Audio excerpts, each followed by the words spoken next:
Inanimate objects have the best vantage points of history, right at the center of it all. If personified, what would these objects say? If these walls could talk, what stories would they tell? The court inside Keaney Gymnasium cannot speak for itself. The Hardwood can't relay the experiences of nearly 50 years as the home court of the Rhode Island Rams. So who speaks on the floor's behalf? Who shares its stories? Well, that's the job of the people that live through it. The other teams that come in and their eyes would kind of pop open once the student body got in there. It got very, very noisy. It was a huge home court advantage. The place had been so loud from start to finish that you couldn't hear the person next to you. You walked out of the gym and you're physically and mentally exhausted. And it was like, man, that's what it feels like to be a fan. It's a pit.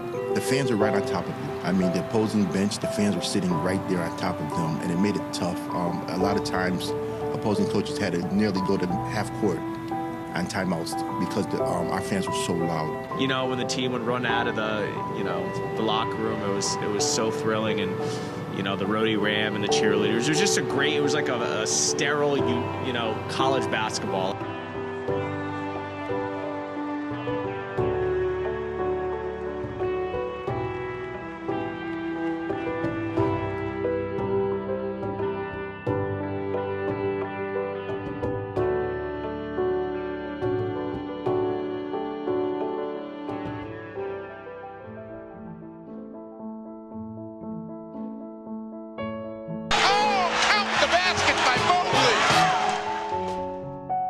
Whether Kingston was home or a place you dreaded to come and play, the names, faces, and voices of Keaney Gymnasium were a who's who of college basketball between 1953 and 2002. Each person with their own story, each story a reflection of the Hardwood.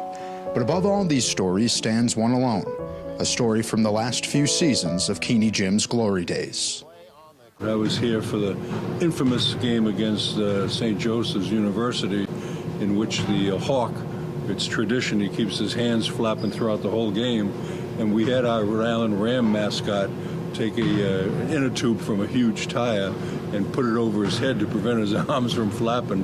And there was a little bit of chaos in that game against St. Joe's. You look back, and being a mascot, you never want to reveal your identity. You know, that's kind of a badge of honor for sure. And you know, you had seen it in previous years where the Ram is chasing the Hawk around, and give the Hawk credit, they would calmly, run away and flapping their arms the whole time. And the guy pushing the Ram and being so mad, but still continuing to flap his arms as he shoved the Ram. You're thinking to yourself, he's in a fight and he's still flapping his arms. Like, that's equal parts hilarious and commendable.